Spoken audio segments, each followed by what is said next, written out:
నమస్తే, welcome to Akasharamanna. నేను Rekha. AP CM చంద్రబాబుపై బీఆర్ఎస్ అధినేత కేసీఆర్ సంచలన వ్యాఖ్యలు చేశారు.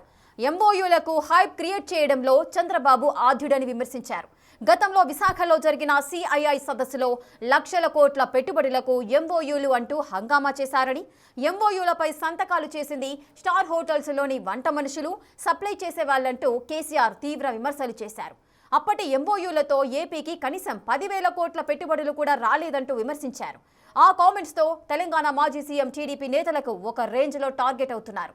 అధికారం పోయినప్పుడు చంద్రబాబుపై ఏడవడం కేసీఆర్కు అలవాటని, ఆయన ఏ బ్రాండ్ తాగి వచ్చి అడ్డమైన మాటలు మాట్లాడుతున్నారో అర్థం కావడం లేదని టీడీపీ నేతలు ఫైర్ అవ్వడం పొలిటికల్ హీట్ పెంచేస్తోంది.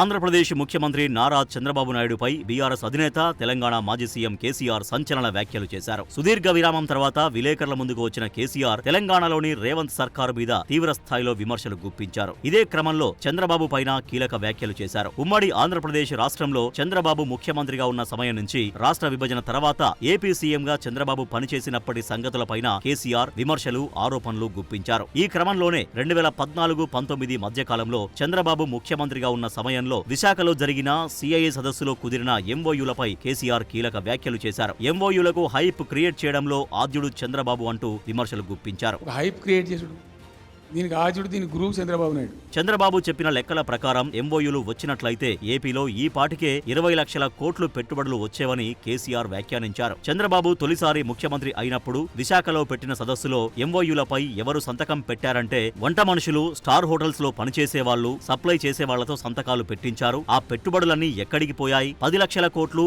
6 లక్షల కోట్లు అన్నారు. కనీసం 10,000 కోట్ల పెట్టుబడులు కూడా రాలేదు అంటూ చంద్రబాబుపై కేసీఆర్ ఘాటు విమర్శలు చేశారు.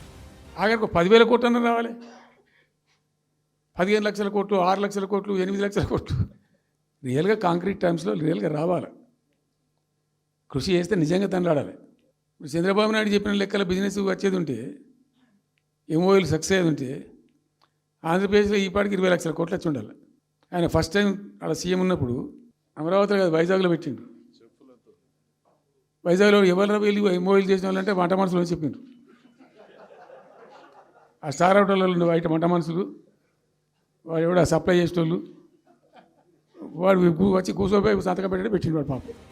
మరోవైపు విశాఖపట్నం వేదికగా ఇటీవల సిఐఐ భాగస్వామి సదస్సు జరిగింది. ఈ సదస్సులో సుమారు 13.25 లక్షల కోట్ల పెట్టుబడులకు వివిధ సంస్థలతో ఏపీ ప్రభుత్వం ఒప్పందాలు చేసుకుంది. అనంతరం తెలంగాణ ప్రభుత్వం కూడా గ్లోబల్ సమ్మిట్ నిర్వహించింది. తెలంగాణ రైజింగ్ గ్లోబల్ సమ్మిట్ పేరిట నిర్వహించిన సదస్సులో సుమారుగా 5.75 లక్షల కోట్ల పెట్టుబడులకు సంబంధించి వివిధ సంస్థలు తెలంగాణ ప్రభుత్వంతో అవగాహన ఒప్పందాలు కుదుర్చుకున్నాయి. ఈ నేపథ్యంలో ప్రభుత్వాలు ఎంఓయూలపై అతి ప్రచారం చేస్తున్నాయంటూ కేసీఆర్ ఈ వ్యాఖ్యలు చేశారు.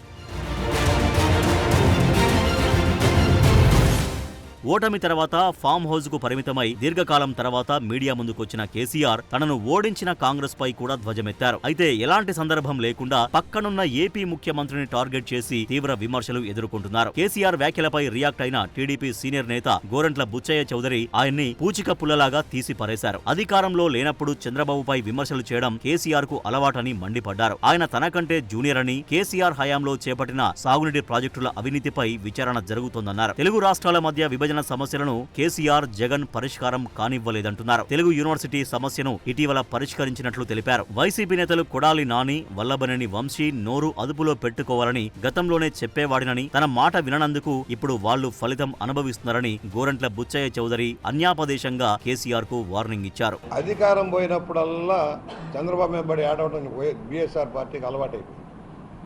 కేసీఆర్ దగ్గర నుంచి ఎక్కడ పెరిగాడు ఈ కేసీఆర్? మా అందరికంటే జూనియరే. ఎక్కడ పెరిగాడు? తెలుగుదేశంలోనే. మంత్రి లేక పదవి పోయి ఉద్యమాలు చేశాడు. మంత్రి ఇవ్వలేదని అప్పుడు విజయరామారావుకి ఇచ్చారని. కేసీఆర్ ఏం చేశారు? వాళ్ళ మీద విచారణ జరుగుతున్నాయి. నీటి ప్రాజెక్టుల మీద, వాటి మీద భారీగా విచారణ జరుగుతుంది. ఫోన్ ట్యాపింగ్ విషయాలు జరుగుతున్నాయి. అవన్నీ తట్టుకోలేక, ఏడవలేక మధ్యలో ఓడన్నట్టుగా చంద్రబాబు మీద పడి ఏడుస్తారేంటయ్యా? ఎస్, దిగువ రాష్ట్రం మంది వరదలకు వచ్చి గోదావరిలో సముద్రంలో కలిసిపోతుంది. సముద్రంలో కలిసే నీటిని వాడుకుంటే తప్పేంటి?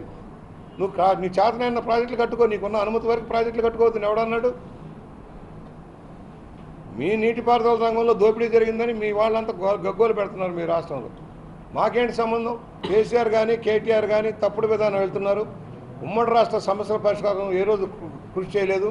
జగన్మోహన్ రెడ్డితో చేతులు కలిపి రాష్ట్రంలో తెలుగుదేశం రాకుండా చేయాలనే లక్ష్యంలోనే పనిచేశారు. తాజాగా మీడియాతో మాట్లాడిన మంత్రి ఆనం రామనారాయణ రెడ్డి కూటమి ప్రభుత్వంపై తెలంగాణ మాజీ ముఖ్యమంత్రి బీఆర్ఎస్ అధినేత కేసీఆర్ విమర్శలు చేయడం బాధేసిందన్నారు. చంద్రబాబు స్టేట్స్మెన్ అని ప్రపంచమంతా కీర్తిస్తుందని, కేసీఆర్ కు నచ్చితే ఎంత నచ్చకపోతే ఎంత అంటూ మంత్రి వ్యాఖ్యానించారు. 4.5 దశాబ్దాలుగా ప్రత్యక్ష రాజకీయాల్లో కొనసాగుతున్నామని అన్నారు. 2025లో కూటమి ప్రభుత్వం సుపరిపాలన అందించిందని, ప్రభుత్వంలో తాను భాగస్వామిగా ఉండడం ఆనందాన్ని ఇచ్చిందన్నారు.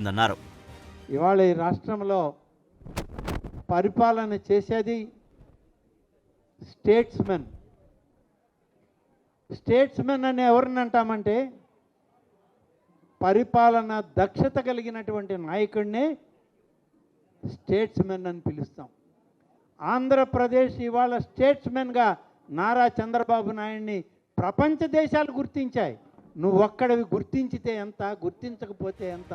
ఆ క్రమంలో ఏపీ మడశిఖర టీడీపీ ఎమ్మెల్యే ఎంఎస్ రాజు మాజీ సీఎం కేసీఆర్ పై సంచలన వ్యాఖ్యలు చేశారు. కేసీఆర్ అసలు ఏం మాట్లాడుతున్నారో ఆయనకే తెలియదన్నారు. ప్రజలకు మొహం చూపించలేక కేసీఆర్ 2 ఏళ్లుగా ఫామ్ హౌస్ లో పడుకున్నారని తీవ్ర స్థాయిలో ధ్వజమెత్తారు. అంతటితో ఆగకుండా ఏ బ్రాండ్ తాగి బయటకొచ్చాడో అంటూ పంచులు వేశారు. ఇటీవల సర్పంచ్ అభ్యర్థులు కూడా ఓడిపోవడంతో మతి భ్రమించి నోటికొచ్చినట్లు మాట్లాడుతున్నారని తీవ్ర స్థాయిలో మండిపడ్డారు. కేసీఆర్ అసమర్థుడని, అందుకే ప్రజలు పార్టీని ఓడిస్తున్నారని ఎమ్మెల్యే ఎంఎస్ రాజు తీవ్ర విమర్శలు చేశారు. మరోసారి తమ నాయకుడి జోలికి వస్తే పరిణామాలు తీవ్రంగా ఉంటాయని ఎమ్మెల్యే ఎంఎస్ రాజు కేసీఆర్ పైన నిప్పులు చెరిగారు. ఇదే కేసీఆర్ గారు అసెంబ్లీలో ముఖ్యమంత్రిగా చంద్రబాబు నాయుడు గారు ఉన్నప్పుడు హైటెక్ సిటీ ఇది ఒక విప్లవం, ప్రపంచంలోనే ఇంతటి మేధస్సు కలిగిన నాయకుడు లేడని చెప్పి మాట్లాడడం జరిగింది.